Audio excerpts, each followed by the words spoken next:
Okay, page 78A in Shabbat is about dictionaries. And here is our topic for today. Dictionaries, lexicons, alphabetical order, first ones, second ones, Middle Ages, all of that. On the daf in Shabbat, Masechet Shabbat, you have words in Aramaic, and they're trying to give the etymologies or the notarikon or the they're unpacking the words. Now, what's interesting about a bunch of these words, these 10, 15 words, is there's no alphabetical order. There seems to be no order. So what I was starting to think about was, what is the history of dictionaries? What did people do in the ancient world? When did they do it, and why did they do it? So in our daf, we have Aramaic words that are hard, like glima, right?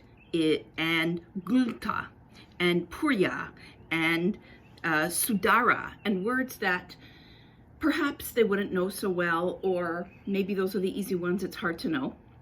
But I was thinking of, was there kind of a collection of words that are in a collected form, more or less in a kind of a dictionary than we have today? We have to talk about the origins of our dictionary. The way our dictionary is structured in alphabetical order was not necessarily what was supposed to happen.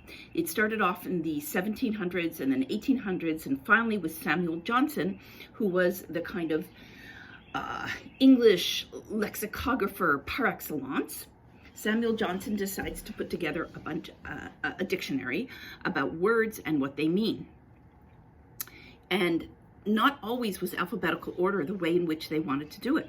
Sometimes they wanted to put things together thematically, like words like clothing, or then they would put together technical words, or they would put together legal words, or they would use dictionaries that weren't in the way we thought of. Now, the reason why people need dictionaries anyways is because when a language is being either dying or being introduced, the world the locale doesn't know all the words. So let's just take the English example with Samuel Johnson. At that point, English was not so well spread.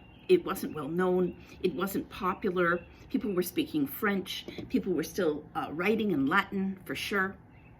And of course, Jews were always writing in Hebrew. Nobody was really using English. They thought English was barbaric. They thought English was for backwards, uneducated people. When the Bible, the sort of Old Testament type of thing started to become put into different languages, and one of them eventually was English, this was a novelty. The fact that Shakespeare 400 years ago wrote in English, granted it's like, dust and difficult words and a little bit hard, and also because he used poetic form. The reason why he's novel and part of why he's famous and really unusual is because he wrote in English. Okay. Now, the Hebrew notion of giving out words that were unknown to people is already known for us, not only in the Gemara here, but also in the Mishnah. In Masechet Avodah Zarah, which we're going to get to eventually, is going to talk about a bunch of Greek words. And then right after the Greek word, they're going to have the Hebrew word as a kind of a dictionary. In the Middle Ages, they did the same thing. I started to put together collections of words that were unknown or difficult for people. But the ancient world, let's really talk about the ancient world, because here in number 4, I want to talk about the ancient world. And in the ancient world, they really had some very interesting dictionaries, let's call them. They weren't really dictionaries. Well, one well-known one was in Nineveh, the Nineveh we know about from Sefer Yonah, which is in today modern-day Mosul, which is basically destroyed at the hands of ISIS. And in there was a famous library, 30,000 volumes, which is a lot then. And in one of them was a synonym book.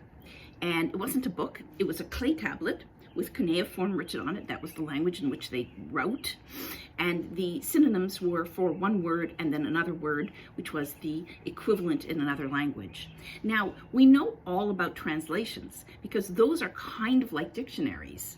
We have a kind of a dictionary. Think about it when you have Aramaic right? When you have Targum Onkelos, where he translates, he's kind of like a dictionary. He isn't a dictionary in the classic sense, but if you think about, I'm going to give you one example that's really interesting because it happened in the ancient world and everyone talks about it. Stum and Amora, those two places, right? A pillar of salt, Dead Sea, all that. Well, the Septuagint, which is the Greek Bible, heard the word Amora, the ayin there is guttural, and it turned into a g, and they wrote the word Gomorrah. So in English, we've had Stum and Gomorrah, and you think, where does that come from? You look in the Hebrew, it's an ayin, because the ayin was heard to the ancient ear as a gimel.